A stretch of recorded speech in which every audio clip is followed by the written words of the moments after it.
These are stories of outdoor adventure and expert advice from folks with calloused hands. I'm James Nash, and this is the Six Ranch Podcast.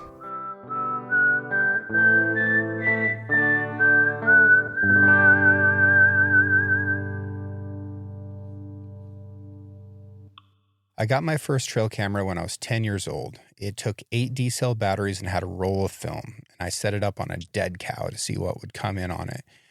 I was so excited to take that roll of film to town, get them developed, and when I got my photos back, it was mostly just blurry photos of ravens and magpies, but in one of them, in the dark, I could see all these eyes circling this cow off in the distance, just glowing in this big bright flash of this giant, awkward camera. But I was so excited by that I just knew that I'd be running game cameras forever. And they've changed so much since then. The best of the cameras now are made by Tactacam. So these reveal cell cameras will work in places that have basically no cell service at all. So I can get cell service on the camera when I can't get it on my phone.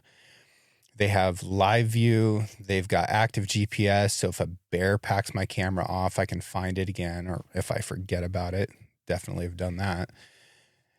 I can change all of the features through the app on my phone. The photos and videos just get sent to me. And ultimately, this makes me a better hunting guide because I can monitor a really wide area without going in there and disturbing the wildlife in that area, right? I'm just getting the intel back and making decisions based off of what I'm seeing on those cameras. If you want to learn more about Reveal, go to www.tactacam.com and check out their newest camera. That's the Ultra. That's the one that I'm using right now. And it's, simply put, the easiest and best trail camera that I've ever used. So go check it out.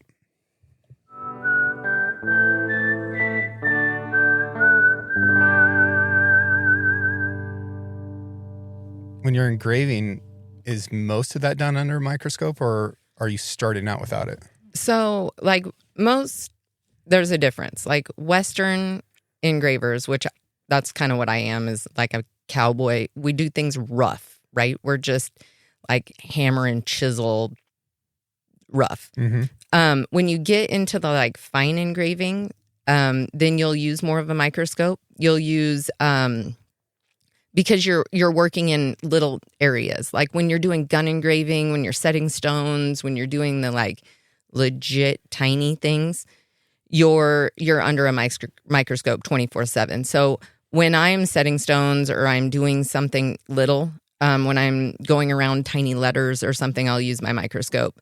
When I go back to GRS, and I'll tell you what that is, but I will use a microscope full time because I have a camera that zones in on what I'm working on so my students can see me. Okay. But for the most part, when I'm down and dirty building a belt buckle, I don't use a microscope because my cuts are bigger than what you see under a microscope. So my cuts are way outside the screen. You wouldn't see them. So I don't usually use it. But if I'm doing little stuff, I'm under a microscope all the time. Do you know much about the history of metal engraving? I mean, kind of like I know some of the old guys that did it. So they call me a bright cut engraver. And so every Montana silver belt buckle you see with the background that's engraved, that's a bright cut engraving. So that, I mean, yeah, I should, but my brain does not keep history stuff very well. Yeah, I'm just kind of curious, like how long after we started making, bronze, copper tools, things like that, did somebody like scribble something on it? It has been around for a very long time. And Europe actually has like a lot more history to it. Sure. Because that's where they're older. Yes. Yeah. I mean, we're not very old back here. So, but there's so much history and so many different styles of engraving back there. And Italy has, like, there's so many, you have to jump through so many more hoops to do it back there. In America, you can say, hey, I'm going to be a silversmith. And the next day you can be a silversmith. Right. Where in Europe, that's not the case. You like have to intern and you have to take tests and you have to jump through all these hoops and fill out all these papers and then they'll give you your stamp. Here, you order a stamp online. I just watched a video of a guy who was training to be a sushi chef in Japan, and he was on year 3 of cooking rice. Oh, really? I suck at cooking rice. I think compared to this guy, probably we all do. My kids even say I suck at cooking rice. They're like, we'll do family dinner and it'll be rice. And my kids will be like, who cooked the rice? Did Gigi cook it or mom? Mm-hmm. They don't eat it if I did. Oh. That's sad, isn't it? Picky. I know. When it crunches, I like when people have to earn a title. Yes. Mm-hmm. I also really appreciate that we live in a time where if somebody says, I want to be this, that you can do it. It's never been easier. Right. It's never been more accessible. If you say that you want to be a silversmith, you can be a silversmith. You can Google it. Yeah. If you want to be a tattooer, you can be a tattooer. Doesn't necessarily mean that you're a good one. It meant more when there was that long process of getting into it. I think about like my friend Eli Cairo from Olympia Provisions, and he went to this crazy, almost military style culinary school where they started out just cleaning stuff for a very long time, but they had to do everything perfectly. And then when you get to do anything with a meat and knife, the expectation of perfection has already been established, right? And then by the time you've graduated from that and there's some type of title that you've earned, it really does mean something. With guiding, there's only really 2 states in the country that have stringent course requirements and learning before you can call yourself a guide, and it's Maine and Alaska. Oh, really? In Oregon, if you get yourself, $1 million worth of insurance and pay the Oregon State Marine Board a little bit of money and get an LLC, Bob's your uncle and you're a guide. And build a website, and then there you go. Yeah. Yeah. You're off to the races. Right. So I get that. It's interesting. So I teach a lot. Mm-hmm. I go back to Kansas. I teach engraving classes and fabricating classes at this shop called Glendo, and they have gun engravers, they have jewelry people, they have all kinds of people teach classes there. It's all walks of life. Faceted stones and jewelry is big right now. Everybody wants to be a stone setter. So I go back there and teach. So you have to be like all the people in the business, they watch you. Like everybody's watching everybody. So until you hit a point where Glendo calls you and says, "Hey, Amy Raymond, you want to come teach for us?"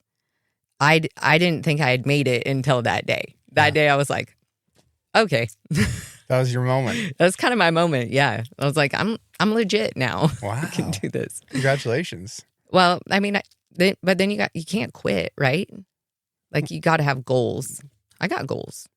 Does it feel good to you when you accomplish a goal? It does. I dig it. I hate it. You do? Let's hear it. Not a more hollow feeling in the world for me. Oh, really? Yeah. It's brutal. Why? I like trying to get there, but as soon as I get it, I'm like, ugh, better go set a new goal now. Right. That one wasn't high enough. I got to do better. Yeah. So what is your goal? Like, what's your next? My next. Yeah. Well, my degree's in literature and writing, my undergraduate degree. You look like a literature major. Oh, ouch. You don't, not at all. No, not at all. I would picture, never mind. Oh, that's so funny. No, I've been writing a book in my mind for the last 8 years or so, and I finally started talking to a friend of mine about it, who's also a writer, and working out some of the plot and some of the character development, complexities and conflicts. And I hadn't told anybody about it. I hadn't written a word of it down. I'd just been going through it over and over and over again in my mind. Now that it's out there, now that I actually talk to somebody about it and put some of it down, it's like, oh, gosh dang it, I'm going to actually have to do this thing. That's going to be cool. Maybe. I am going to give you all my book energy that I would ever have the desire. And I'm just going to give it to you Thank you. because me writing a book would be terrible. Well, me engraving anything would not be a good See? situation either. Actually, it's way easier than everybody. Like, you have these ideas and you see these amazing things that people make. Mm-hmm. And it's not like once you break it down, it's not that hard. Like, it's just taking different tools and manipulating them into what you want them to do. So it's like taking a screwdriver and whittling it into something different. Like if you can't get the head of your Phillips screwdriver in it and you just grind it down and then you can get it into the screw, it's the same kind of idea, right? Like Okay. you're just making your tool do what you want it to do. So I have all these engravers, and I manipulate them to make the cut that I want them to make. I mean, I have my go-tos because I'm a bright cut engraver. So I have these tools that'll cut and do funky different shapes, and that's what they do. Mm-hmm. So it's not hard. Anybody can do it. Right. If you could draw a stick man, you can engrave a stick man. Okay. I feel See? I feel confident that I See? could Now- get there. Now you can do it, right? There's so much fear in art. Oh, there is. And there's some formats of art, mediums, I think is the correct word, where it's a little bit less scary because things can be undone. Mhm. But when you gouge a piece of metal out of another piece of metal, it's not coming home again. Right. Yeah. No, you can't just like fill it in with another metal. I mean, yeah. Maybe, yeah. a little bit. I mean, like if you're doing a gun, you could say, oh, I'm going to take that big gouge and I'm going to make it a leaf and I'm going to inlay some silver or gold there and then voila, it's gone. Mm-hmm. But like if you're making a belt buckle and you gouge something out of it, sometimes it's just gone. Talk to me about filigree. Oh, filigree. Ooh, that's for you not knowing engraving. This is a legit word. I'm covered in it. I know. I love Yeah. it. I love it. So filigree is when you would take something and you would draw a design on it, Mhm. and then you would cut. We call it piercing. So you cut all the leaves and scrolls and flowers and whatever you decide out, and so it's see through. Okay. And then you either put it on a bracelet. Well, I've done a filigreed bracelet before, and I've done a filigreed belt buckle. They're expensive, right? Mhm. They're hard to do. Not everybody does it. But it's just the air that you see through it, so it gives it a 3-dimensional look. Okay. And they're really, really fun to do. You have to make sure that your leaves and petals all hook together, so when you put shape to it, it doesn't pop apart. Why has this been such an enduring design? If I look at some of the most beautiful guns that have ever been engraved Mhm. from the 1800s. Right? Nimsky stuff. Yeah. Yeah.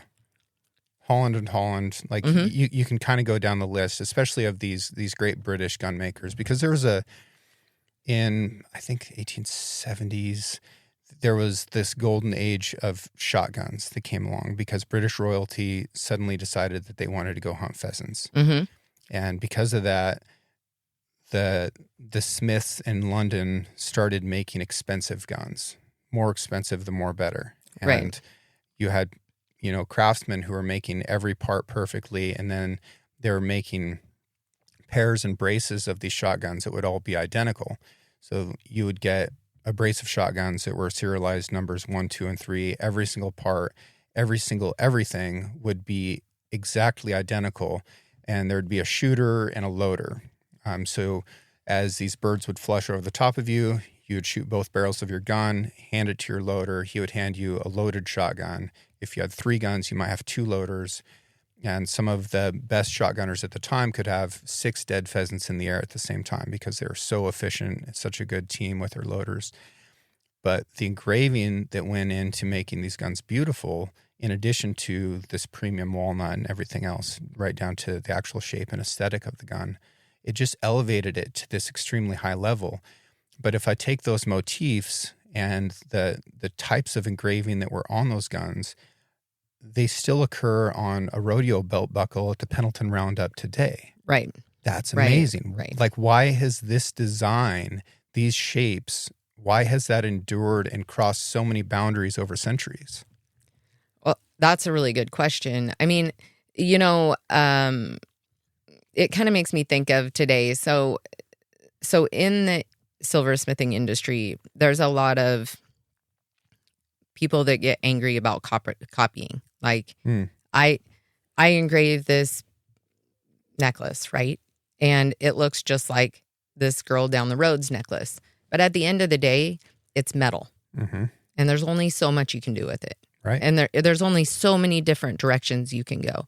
I know that there's a lot of people, like for me, I study Nimsky's stuff because I don't want to look at the newest Vote buckle or the newest Montana silver buckle. Those are their ideas. I want to look at history. I want to see what they did. I want to see the borders they used. I want to see I got obsessed a couple of years ago with Hawaiian tattoos. Mm-hmm. That'll happen. Because they're legit, right? And they have a lot of meaning. It's such an eye-catching design, too. It is. Yeah. So I took a lot of those kind of things and I brought it into my Western style engraving because I think a lot of that stuff needs to be used instead of just keeping it plain and simple and, the same bright cut sequence that's on the back of the Montana. Like, I want to bring some Hawaiian art. I want to bring some historical European. I went to Scotland. They engrave a ton of thistles. Mm-hmm. I got obsessed with thistles for a long time. So I put thistles on things. Does it look like a Western something? No. But who cares? We've right? got Scotch thistle here. I know, right? Yeah, you send us your thistle, we're going to carve it. Right. Yeah. So I think that's a lot of it is like, at the end of the day, it's metal. So there's only so much you can do with it. A lot of the animals, a lot of the stuff that's in it, those guys did such amazing work. Mm-hmm. And they used hammers and chisels. I mean, right. they were like chasing things around with a little, a chisel and a tiny little hammer, and they're that's impressive. Now we've got, pneumatic machines that do it for us, but those guys they could get down to the glisten in that animal's eye that's looking at you. I mean, that's cool. Mm-hmm. But I don't think we can always... You can't always beat it, right? Like, people are only capable of certain things. So unless we beat it with lasers and doing things not by hand, how are we going to beat it? Yeah, I don't know. Maybe by blending those historic designs with contemporary ones, and I think so. Adding your own flair to it. And also, anything that's done by hand is going to be naturally unique, right? Oh, yeah. Like, everybody's handwriting is unique somehow. That's amazing. That right. is absolutely incredible. That not only is my handwriting unique, but if you take the right person and have them look at it, they can tell an awful lot about my life based off of the way I write the letter A. Right. That's weird. I'm sure they could do the same thing with your engravings. Yeah. Have you ever made a buckle for a Hawaiian rodeo? I haven't, but that sounds fun. Dude, you need to get on it. I know. The problem with rodeos is they only make so much money. Is there only one problem with rodeos? Well, probably not, but but they only make so much money, right? So they don't put a ton into their belt buckles, and you can get them from the Mexican prisons super cheap. So a lot of them come from Mexico, ship them to the rodeos, and they get $150 buckle. So are there companies that are putting their name on Mexican prison buckles? Yes. What companies? I don't know. Oh, you don't? You don't? You're afraid to say? Is there like a belt buckle cartel out there that we should be worried about? No, I mean, like, you can find them and they say made in Mexico on the back of them. And a lot of them say, they'll say Mexican, made in Mexico, I think. Yeah. Hecho in Mexico. Yeah. Yeah. I've definitely seen that. Yeah. Huh. Well, that's interesting. No, I think it would be cool for you to do a Hawaiian buckle. Do a Polynesian style design. Rodeo's a big deal in Hawaii. It's huge. Yeah. I have a friend that is a bit and spur maker in Hilo, Hawaii, and he's legit. But it's a different way of life there. For sure. I mean, it's awesome. I love it. We've been there 4 or 5 times, and it's awesome. And he does a lot of Polynesian, like, sharks and octopuses and all kinds of stuff in his silver work. That's the coolest stuff. Like an octopus with a tattoo going across it, and it's sweet. Yeah. And he does that in his bits and spurs, and it's super cool. Do you just work in silver, or do you work in other metals? I've built a few bits, and I've built some spurs. Both my boys wear a set of spurs that I've made. And but what I've learned in the last couple of years is if you're very good, it's hard to be the best at everything. Mm-hmm. So I've kind of honed in on silver and really pushed my abilities. So like I can build my own dies, and I can shape things and form things. And I've learned how to do a lot more stuff with silver, just focusing on it. So I don't do a ton with other metal. I mean, I use golds and sterling and brass and copper and those kind of things, but not a ton in steel anymore. How does your background as a cowboy inform the way that you actually make this stuff?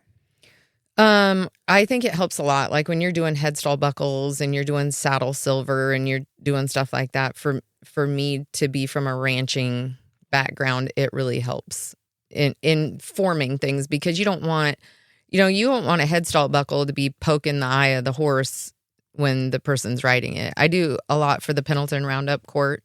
And so like the shape and the size and how it fits has a lot to do with, understanding a horse and how they function and what you want to do with them. Say more about that.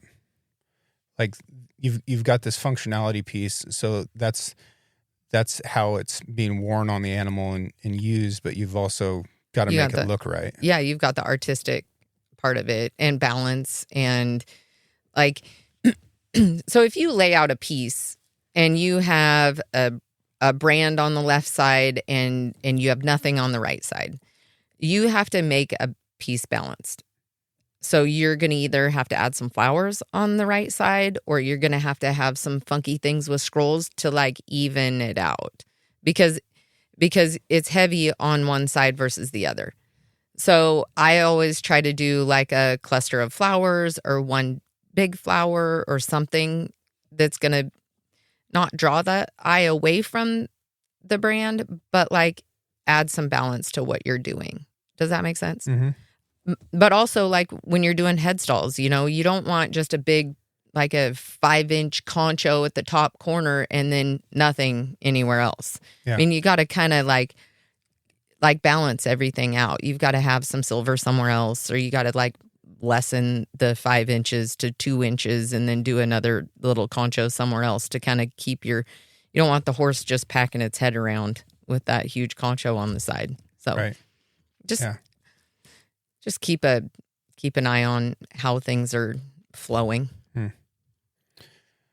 Is silver hard to come by? During COVID, it was. Was it? Oh, yeah. Yeah. So COVID hit and silver dropped to like $15 an ounce, and everybody was out buying it. I mean, it was sold out in every company that we get silver from. So you're trying to do custom orders and you're trying to keep up with things, and you couldn't get it anywhere. And then it jumped to like $52 an ounce by the end, when everybody was starting to go out again. So then you didn't want to buy it. And now it's kind of leveled out. It stays between, it's high right now. Last I checked, it was $36 an ounce, but it stays between 30 and usually $28 and $30 an ounce is usually where you kind of, that's where I want it. Yeah. Of course I want it cheap, but. Right. Where does it come from? I get a lot from Albuquerque, New Mexico. Okay. Are the mines there, or is that just where they're like refining it? I think that's where they refine it, a lot of it. Yeah. Are they all in Mexico? I know there's a lot of copper mines in Arizona. I feel like there's silver mines in Nevada. Yeah, I think there is silver mines in Nevada. Aren't they the Silver State or something like that? I think so. Yeah. They're the flat hat state. For sure. Gosh. Yeah, you knew. You knew. These dress-up cowboys, man, they stress me out. Do they? So bad. I do Wow. not like dress-up cowboys. Well, you should definitely stick around for Chief Joseph Days. I don't. You don't? No. Dang it. I have a booth this year. Okay, well, I might swing by your booth. Okay, that'd be cool. No, and I'm not even talking about like the rodeo dress-up cowboys, because rodeo is already like a dress-up thing anyways. It's performative in nature. Mm-hmm. The early days of the Pendleton Roundup, when you had, somebody like Lou Minor out there raking broncs, like that was a different thing. Right. Bronc saddles had saddle horns and, bull It ride. was like more stock saddle bronchi and... It was cowboys demonstrating cowboy skills. Yep. It's departed from that so far that it's rodeo competitors demonstrating rodeo skills, which is fine, but it's performative. Bull riding has never made any sense to me. Bullfighting does. Like, that's a cowboy skill. Mm-hmm. If, from time to time, cattle try to kill you and you need to know how to jump at the fence real fast. Get away from them or get them away from somebody else. That's real. But riding a bull, there's no practicality in that, right? That's performative. So rodeo, you wanna dress up for rodeo? Great. Good for you. Adele was just at some music festival in Wyoming, and there was a fellow there at the music festival wearing spurs. That's really freaking far from okay. Yeah, that is. I actually this sounds. They might have been yours. Who knows? They could have been. The wearing the spurs in the grocery store. It's just weird, right? Like, it's also impolite. Yeah. Right? Yeah. I remember even times when I was like cowboying that day, and maybe you're going to go to town and grab a hamburger or something. You're going to take your spurs off so you don't rake up the floor, the floor and the chairs and everything else. Like, there's a politeness aspect of it. Like, leave them at the door. I think a lot of it's changed, right? People are changing as we develop, and the whole world's changing, but the cowboy culture is also changing. Mm-hmm. Like, I have a cousin, and when my boys were really little, you didn't touch his hat ever. Like, you don't touch his cowboy hat. Absolutely. Don't set it on a bed. You don't set it on a bed. And my kids touched it one time, and he's like, no, you don't understand. This is my hat. Mm-hmm. You don't touch it. And it's not like that anymore. People just throw them around and act like they're nothing, but there's a meaning behind people's hats. Should be. Right. Yeah. But it's not like that anymore. It seems like. It's a culture change. Yeah. I guess I've been out of it for too long. I didn't know that had changed. So that's a little, weird. But yeah. No, yeah. I believe you. The dress-up cowboy stuff that kind of kills me is like these city guys that want to go get a job on a ranch because for whatever reason, and they've got they have a closet full of silk wild rags in the same way that Wall Street stockbroker would have a closet full of ties. Yep. It's like you're trying to wrap your identity around this thing. And there's just this big dress up thing going on. And dude, when I see these flat hat buckaroos up here in this North Country that are just playing cowboy dress up, oh, it gets me. Yeah. It gets me good. Yeah, I bet. I don't like them. So, but you and Adele grew up on a ranch? Yeah, right here. Yeah. This ranch. And, here, as many cowboys are probably going to be wearing baseball caps as cowboy hats. Cowboy hat doesn't always make sense. No. And sure doesn't when it's cold out or windy. No, because your hood doesn't fit over your cowboy hat. And you better have your hood on and your wild rags shoved under it so you can at least function. Yeah, and like a silk wild rag has like plenty of legit application. It sure does. I mean, I wore one when I was running tanks in the Marine Corps. Oh, really? Sure, because it and like that was outside of the uniform code, but I chuck it under my But you were freezing. or hot. Yeah. Because it's the thing that works in both conditions. It's Right. pretty nice. So there's that functionality aspect, and then when that gets lost, I don't know, it gets a little bit weird. But I'm sure that I'm probably offending some of your customers right now who are dress up cowboys. I actually wore a wild rag for a long time because I was flaking hay in the wind. Mm. And I don't know. I don't think That's an itchy situation. this is a joke, but I don't think women should have to flake hay in the wind because they get hay in their bras and it's a legit problem. So you would see me out there stripping down, like throwing stuff off because you can't get it out. So I wore a wild rag so I didn't get hay in my bra. That makes a lot of sense to me. So see, there you go. You were telling me earlier that one of your mentors was a gun engraver for Colt. She is. So that's a big deal. it's a big deal, right? What's her name? Her name's Diane Scallis. Okay. She's out of Big Sandy, Montana. Mm-hmm. She's in the Cowgirl Hall of Fame, and she actually teaches for the same company that I do. Wow. You need to bring her next time. I should. She actually hunts quite a bit. And they have bighorn sheep, I think, on their place in Big Sandy. Mm-hmm. And they take a few people out every year and go hunt. Cool. On their place. It's pretty awesome.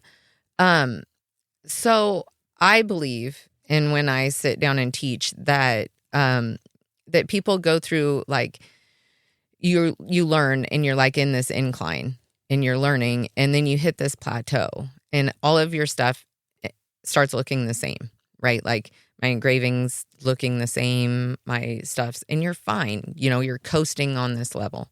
But then you're going to hit this place where you need to go find somebody new. Like in my case, I don't just go to school to learn what I do, right? I mean, you can't just go to the BMCC down the road and say, I want to learn how to do this, and somebody's there to teach you. You have to find the person that does what you want to learn and either beg them to help you or you have to find a class that they teach or do something, right? You have to sit down with them and really learn. I don't necessarily think you can learn tons online. I'm a hands-on person. I want to see it. I want to watch you do it, learn how you do it, that kind of thing. Mm-hmm.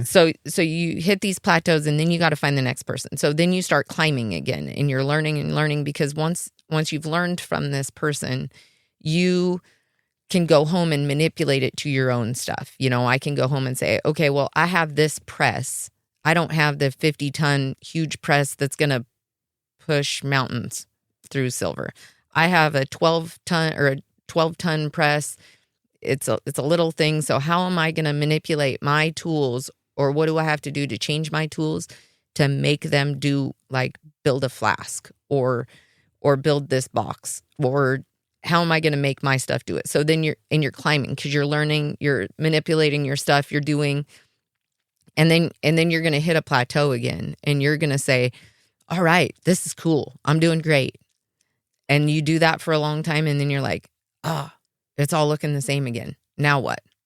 Now what do I want to do? How do I want to make myself better? How do I want to make my silver pieces better? And then you go find the person that you want to learn from, right? And then you do it again. So I started this in 2002. I'd married a rancher, wanted to go learn something. I wanted to raise my kids. I didn't want to, I always say if somebody's going to spank my kids, it's going to be me. Mm-hmm. And I wholeheartedly believe that. I did. But, so I found this thing that I could do out of my home, mm-hmm. and I could do it on the side as a little side hustle. So I found a guy, went and worked with him, was on my learning, headed up, started breaking my tools.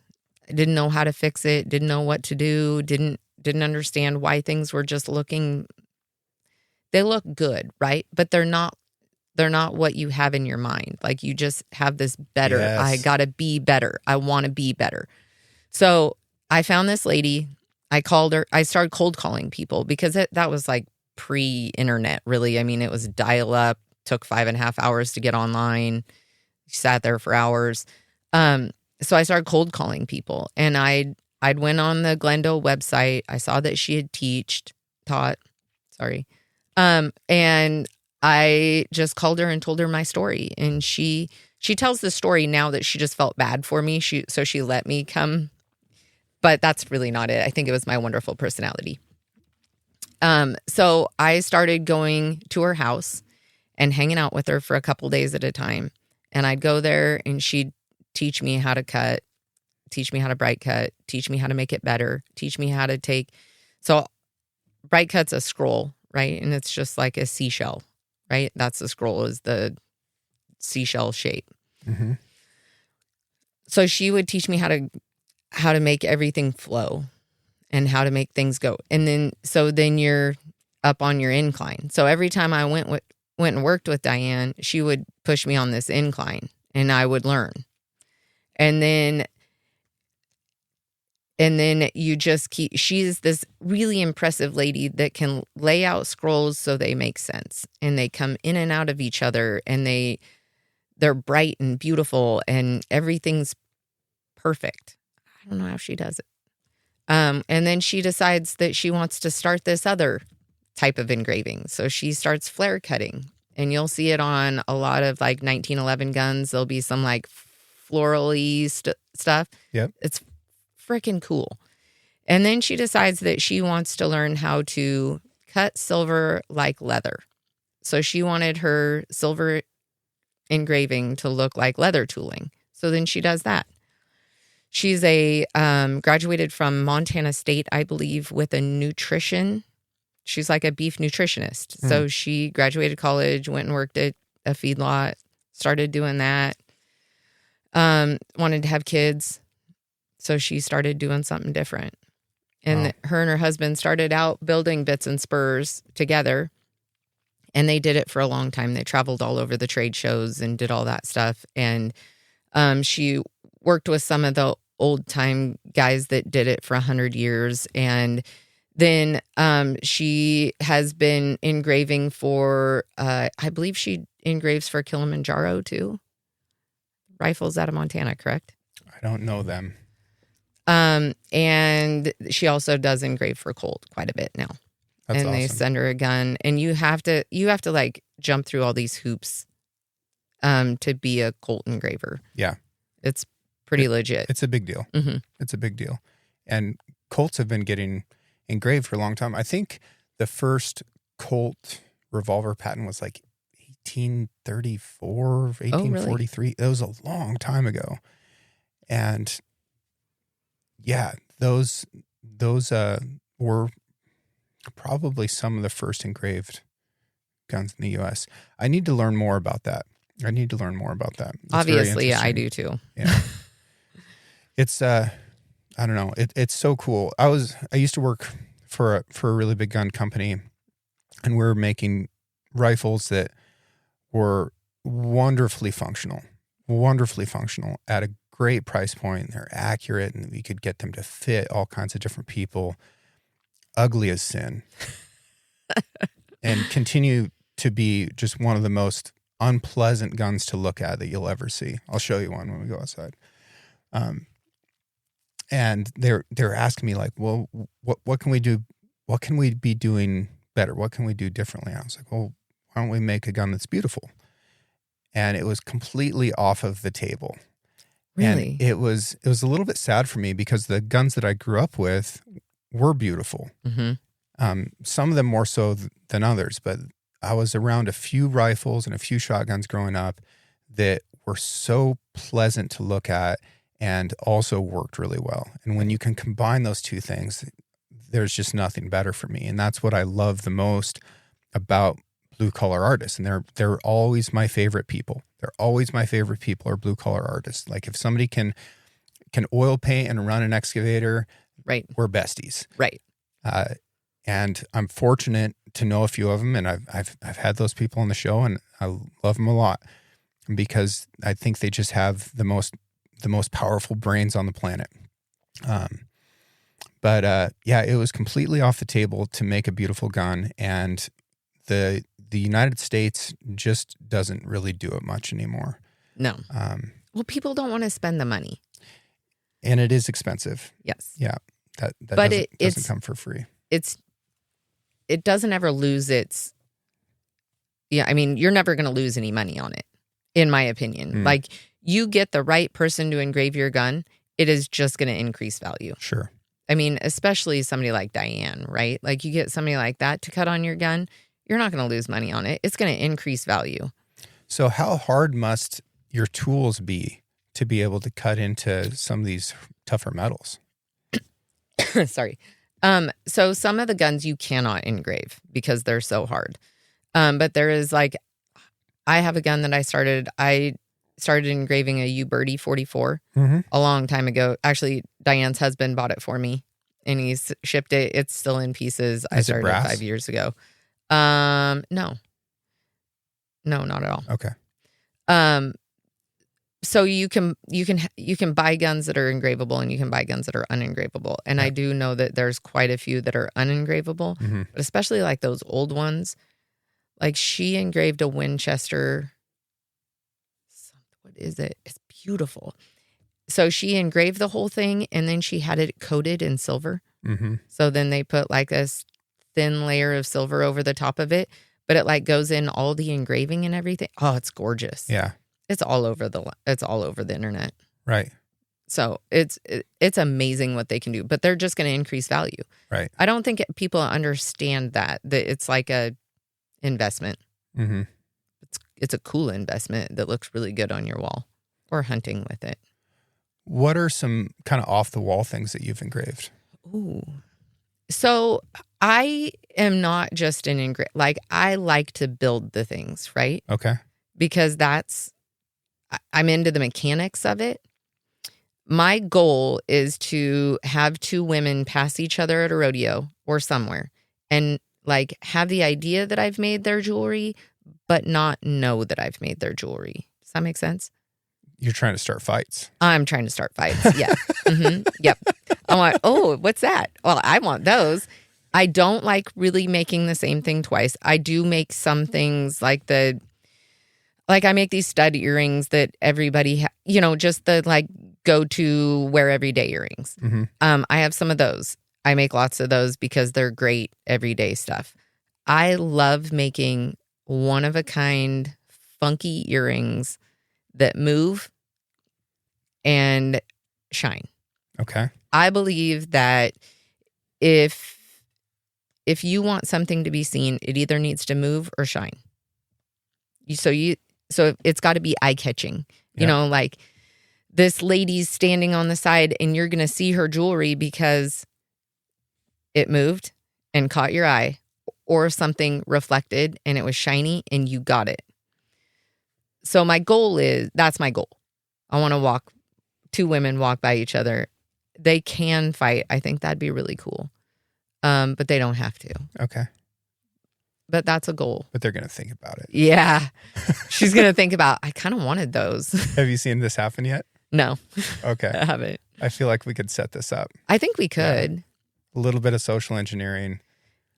We need video cameras, though. For sure. And then they'd have to be on the podcast after that. Yeah, well, I've got game cameras that would work good for this. Oh, they would. Yeah. We could set them up all over the Pendleton Roundup grounds. I'm sure we would not see anything interesting at all. Oh, God. Not one thing. Oh, mercy. Okay. This is getting dark.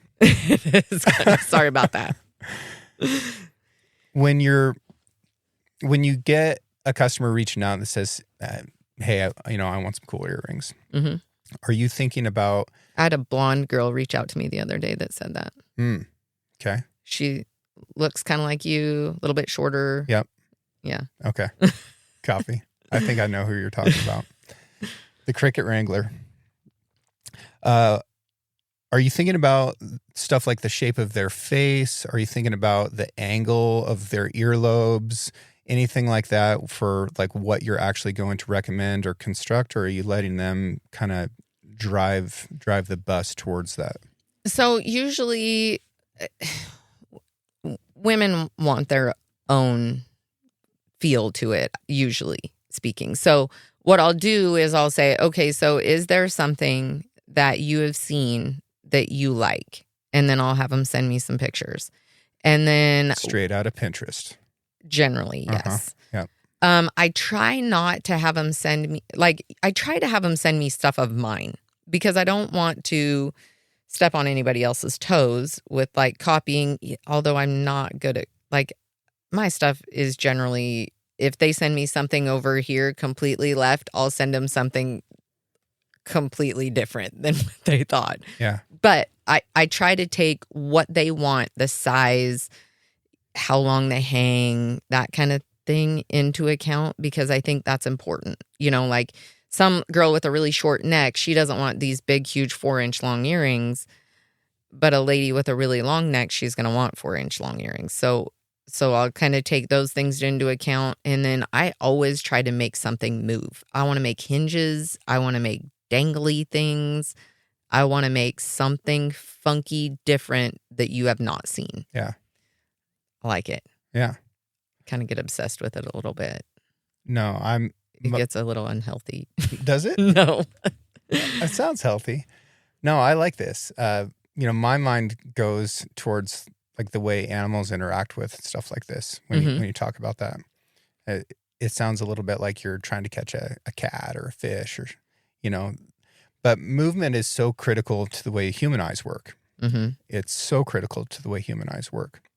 It's what we can see better than we can see any color or shape. We can see movement. We're very, very good at detecting that. So, yeah. And the shiny thing, it's like a fish. Dude, it's so wild how important shiny is to us. Mm-hmm. I've tried to wrap my mind around the fascination with some of these metals like gold and silver. Gold in particular. Why have we cared about this all around the world forever? It's not all that useful. Certainly hasn't been for most of the time. I know it gets used in electronics and a lot now, but diamonds. Yeah. People are obsessed with them. Obsessed with diamonds. I mean, we have little boys digging for them in some foreign countries. And natural diamonds are unimpressive. Yeah. They're really ugly, actually. Yeah. So how did that start? I mean, it's shiny stuff. See, this is what I'm saying. That's what draws people, animals, shiny and movement. Yeah. I mean, it's just like a wolf. I mean, I'm sure if something was moving out in the woods, it would come to it because it wants to eat it. Yeah. Right? Yeah. So it's the same kind of thing. Yeah. It's definitely it's both a predator and a prey thing. Yeah. Yeah. Which, back to our fight that we're going to cause between these two women, the predator and the prey. Mm-hmm. We're going to see which one's which. We are. Yeah. We're going to see who's toughest. Bit of both. Yep. I think so. Stone setting is very interesting as well. How do you get the stone to stay put? Is there an adhesive? Is that mechanical? So weird. So, okay. You know how I dive deep into something, right? You've kind of learned this now. So I'm going to dive deep into this. So please do. So a couple of years ago, I got this, there's a group of guys called the Traditional Cowboys and Arts Association. They give out a $15,000 scholarship to people like me that want to go learn from their group. Mm-hmm. So I went and learned from their group. Cool.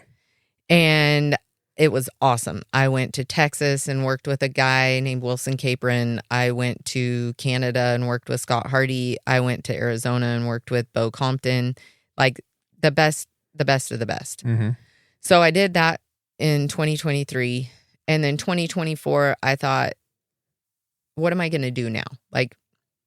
Where do I go learn next? How do I get to that next? So what I did was I set up a group of women. So there's 12 women, and we go to GRS and we set up a teacher that we want to come and teach us. And GRS again is? That Glendo GRS, they build the engraving machines that we all use. Okay. That's where I go teach. And that's in? Emporia, Kansas. Okay. And if you want to take a belt buckle class, come see me. Emporia, Kansas is also where some of the biggest whitetail bucks in the country come from. Really? Mm-hmm. I had a friend that took me to where he camps, And so he picks me up at the airport, drives me around, and goes, hey, you want me to show you where we camp? Well, I'm thinking we're going to drive to a mountain, right? Mm-mm.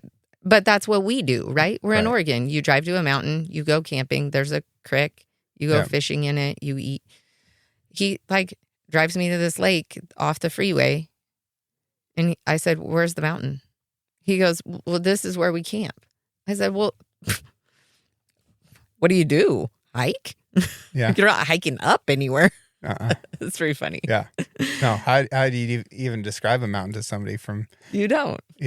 eastern Kansas? It's like, well, it's like a grain silo, but made out of earth. Well, and they're like, we have a hill. It's over here. Yeah. I'm like, what? Yeah. I mean, the sunsets are gorgeous. It's humid as heck. I've spent quite a bit of time back there, but really the biggest whitetails are back there? There's some dandies. Yeah. Oh, really? Yeah. Oh, Yeah. that's cool. And I think around Emporia in particular, but I hunted whitetails, about an hour and a half from Dodge City a couple of years ago, and there were some Oh, really? monsters down there. That was an interesting one for me because it was a bit of a trek to get there from here. But I remembered that I think my great-great-granddad had driven cattle to Dodge City from here twice. Oh, really? And I started to think a little bit more about what that would have taken. And given the mountain passes between here and there and the number of months that those things are going to be closed and the times a year that you're going to have grass to be able to move cattle that far without just arriving with skeletons, it would have been at least a year round trip. To get there and back. I think so. Wow. Yeah. Yeah, that makes sense. To get your cattle to market. Because you would have to leave here maybe this time of year. Mm-hmm. Because if it was much earlier, you're not going to make it over the Continental Divide. You could get in horrible snowstorms where you'd lose everything, or the snow would just be completely blocking the passes and you couldn't drive cattle through it. But you couldn't go much later than that. Otherwise, you're just not going to have grass to get everything in there. Right. And then once you've showed up by moving cattle at the speed of cattle, you're going to have to wait until the snow goes out again to be able to get back home again. Yeah, I would think that would take a lot. Yeah. Incredible to get cattle to market. It's like Lonesome Dove. Yeah. Yeah. It made me feel like quite a bitch. Man, that seat was a little uncomfortable on that third flight. Right. You're like, okay, I'm a pansy. So yeah, absolutely. Yeah. Kind of crazy. Good people from Kansas. Oh, it's very much like awesome. people from Kansas. It's awesome. Big into sports, big into family, big into, that company that I work for back there is really like family driven. Mm-hmm. And like we get together we do an instructor meeting and we all get together and they show you where the best restaurants are. And it's wonderful. It's hard for a student, like a person that wants to go learn how to do this, to be open to flying to Kansas, landing in Kansas City, renting a car, driving it to Emporia, getting a hotel, being there for a week out of their own life. But it is so worth it for what you get that it's unreal. But it's hard for people to get that wrapped around their brain, to like go do it. That's so unfortunate. I go to great lengths to further education in the slightest of ways. Yeah. I just went to South Africa to learn more about tracking. Really? Thinking about going back again next year. Oh, really? I place the highest value on learning from somebody who is an expert and can be that mentor. Yeah. And that's my first piece of advice to people who say that they want to get into anything. Like, go find the mentor. And people ask about hunting all the time. Like, how do I get started? Go find a mentor. How do I find that? Well, is there a diner where you live that opens before all the other ones? Yep. There's going to be a bunch of old guys idling in pickups half an hour before it opens. And they're going to sit there for 2 hours drinking coffee. And I bet if you spend $10 on buying them their coffee and sit there and listen, you're going to learn. Yep. Yeah. It's just like ranching or being a silversmith or anything, you've got to be willing to learn. You've got to be willing to not be the smartest person in the room. And sure enough, experts are not gatekeepers of information. No. Yeah. If people are afraid to tell you or reticent to tell you about how they do something, they're not at the top of their game. No. Because the people at the top of their game are willing to say that they're not the best and be not the best and continually learn. Mm-hmm. Yeah, absolutely. If you could learn engraving from anyone dead or alive, who would it be? Oh.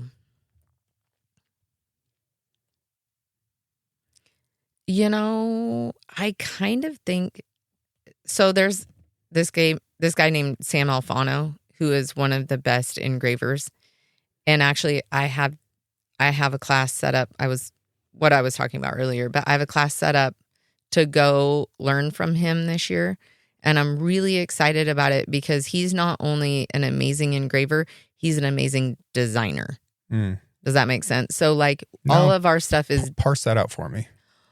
So design, things have to flow. Things have to look right or else your eye's not pleasing to it. If you have something over here, and then something down the middle, and then it's not focal, right? So if you have something here and it's moving towards your center, and then you have something here that's moving towards your center, your eye, it collects it and Mm-hmm. it goes to the center spot. But if your piece over here is going this way and your piece over here is going this way, then your focal point it's not drawing it to the center together.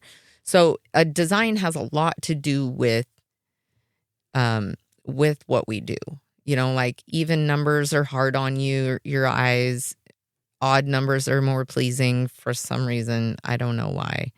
But this guy, he is, I talked to him on the phone the other day. I think he's 72, but he does a lot of the design work. If you see scrolls on things, probably if they look good, they're his. If they're the carpet in your hotel and the scrolls look like crap, it's not his. Okay. But a lot of the, I think he did Prince Henry and, no, Prince Charles, the older one. Nah. Anyways, their wedding invitation. He Oh. did the scroll work on the back of it. Lovely. Right? That's kind of cool, huh? That is cool. He's done some of those kind of things. He does some engraving looking stuff on van shoes, and if you've seen some good looking stuff, that's probably his in the Interesting. world. Wow. So he's had a major impact. Yes. Probably one of the most influential guys out there. And he is a wealth of knowledge. And you think a lot of that is based on those leading lines and him understanding how an eye encounters Yes. those lines? Yeah. Interesting. I have begged camouflage companies to do the opposite of what you're trying to do. Oh, really? To create camouflage patterns that move the eye away from you? Yes. And every single company out there that makes camouflage makes it in a big panel. Yeah. And they make it big enough that it doesn't necessarily have to repeat. So you don't get too much conflict whenever one piece of fabric comes up against another and things like that. If they want to wrap a whole truck or something, then it's big enough to do that. But the fact that they don't base the patterns on the body parts that part of the pattern is supposed to lay on drives me freaking crazy. We took days of instruction on face paint in the Marine Corps to be able to put colors, especially based off of how dark they were on different parts of your face, to make your face appear flat and to draw an eye away from it. And that was all about the actual contours of your face and, where are the high points. That made all the sense in the world to me. But when it came to the actual camouflage that you're wearing on your body, it was just one thing. And I think that the pattern that is on a shoulder should be very different from the pattern that's on your chest. Right. I want to create this stuff that is built for a human body that draws an animal's eye away from it. Well, and it should. It should. I mean, that's what your idea is, to not be seen. Mm-hmm. Yeah. Especially sense. while you're moving. Right. We got to betray that movement. If you go into the natural world of camouflage, these animals have it figured out, right? Right. Tigers, very, very good at it. Right. They have a pattern on their body with colors and gradients that look good when they're moving. They look good in the shade. They look good in the sunlight. And they can get away with stuff. Leopards, jaguars. And then you get into, especially like female birds, they're very, very good at camouflage, but it's going to change on different parts of their body. Right. Yeah. It's not all the same throughout the whole thing. We don't do that because we're dumb. Well, maybe you should invent or start a company that's that. Yeah. That's a good idea. One more thing, right? One more thing. Just add it to your list. Yeah. I'm sure you just have all this free time to do so whatever much you want. free time. Yeah. It's just, that's the hardest thing. It's like, what do I do with all this free time? Right. Like, Yeah. how do I spend the time doing this? Yeah. No, maybe that'll be the next thing. But if I do it, I'm going to ask you how to draw it. How do I do the opposite of what you're doing? Right. Well, you just lead the eye away. How do you do that? Do eyes follow lines? How does an eye encounter a curve and a point and a swirl? An eye follows. So like in my scroll, your eye's going to follow the backbone up because it's a line. Mm-hmm. And then you keep it, you have to have something in the center that's focal. Mm-hmm. Is that going to be your stone? Well, if there is one. If there is one, yeah. I mean, mine, so most people, when they draw a scroll, there's like a bud in the center. Mm-hmm. And that's like your center of your scroll, your whatever. Yeah. So all my bright cuts will end at my bud. So all of them are pointing to the bud itself. So you would have to make it so everything points away from it. Right? Yeah. So like leaves going out instead of coming in. Right? Yeah, I think so. Yeah. We'll have to scribble on this. Yeah, I can draw some pictures. It's hard to talk about. See, this is why I shouldn't write a book. I think this is why you should write a book. Jeez. Yeah. Illustrations. I like to draw. I like pictures in books. Yeah. Sometimes it's the best part. Graphic novels are the best. One of my book icks is when they put all of the photos in the middle. Oh, yeah. I don't like, yeah. And then, you're reading along, you're only halfway through the story, you're in the second act or whatever. And then typically they'll do this with nonfiction, but you don't necessarily know how the story ends. And then you get to the middle and you see all the pictures, and then there's going to be some spoiler photo that's like, surprise, they all make it. Or surprise, they all died in the end. Yeah. There you go. Yeah. It's over. Or you're like reading the book and it says, see page 87. Yeah. And then you have to flip to page 87. You're like, oh, that's cool. Oh, but look at this. Mm-hmm. Oh, because that's how my mind works. Like, Yeah. oh, squirrel over here. Rabbit holes. Yeah. And then I'm like, oh, there's 82 pages of pictures. And then I forget the rest of the book. That tangential thinking is so important for curiosity, though, because if you deny yourself that route and you just go along with the order that somebody else has prescribed to you, you don't get to satiate your own curiosity, and then you end up not learning as much. So when I'll have students, right, and they'll come to me and they'll say, what do I do next? And I'll say, I don't want to keep them in a box. Mm-hmm. I don't want to teach somebody. You show me what you want this end goal to look like. I'm going to help you 150 ways to show you how to get to that spot. But I want you to go to your own spot. I don't want people to come out of my class and say, well, Amy Raymond made this buckle that looks just like this. This is the buckle I'm going to make. I don't want to teach you how to be me. I want to teach you how to be you. Mm-hmm. Like, that's a completely different person than me. I might be boring and no fun, and my belt buckle might be really stupid. I want to make your belt buckle that you think is really cool. Yeah. And I think that's really important, where we kind of get lost in school too sometimes, is like we're trying to keep all these kids in a box. They need to go learn how to change tires, go learn how to balance a checkbook, go do some, I don't know, paint houses. I don't know, whatever. Do something. Do something. Yeah. But it's the same with my students. I just want you to go have fun and be you. I think that's important. I like it. If somebody wants to order a belt buckle or a pair of spurs or a set of earrings or something else from Amy Raymond, how do they do that? They can do it a couple different ways. You can get on my Instagram and message me. I'm on Instagram more than I am probably anywhere else. Or you can go to my website and I have a place for custom orders. And you can email me on custom orders. Or you can come to Chief Joseph Days. I have a booth at Chief Joseph Days and I have a booth at Pendleton Roundup. Okay. For those who are local? Yeah. Yeah. For local people. What's your website? RaymondSilverCo.com. Mm-hmm. Creative. It's really hard. Yeah. Yeah.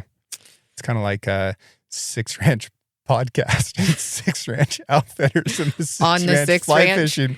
And the Six Ranch Catering and the Six Ranch. Yeah. Yeah. We're really reaching out there. You guys are really doing a really good job. Is there 6 of you that live here? The Six was our original brand. Yeah. And we don't know why. I think that it might have been like the 6th brand registered in Oregon. That's cool. I don't know for sure. It's awesome. But that's why it's the Six Ranch, is because the number 6 is our brand. And if you try and register a brand today, it's going to look like a graphic novel. They have got to have all these different characters because so much has been taken. Yeah. Finding a single character brand, pretty rare. We a long time ago bought a Coriani bowl from your mom, and he had a 6 on his hip. And guess what his name was? 6. Ah, the creativity I know, is right? flowing. It just keeps coming from you guys. The 6 is a nice shape too. It is a really nice shape. Yeah. It's good job, guys. Yeah, we like that. Okay, well, thank you so much for the conversation. This is a subject that I feel like a lot of people encounter throughout their lives. Like, we're all going to see engraved metal. Yeah. We probably own a piece of it at some point. Probably.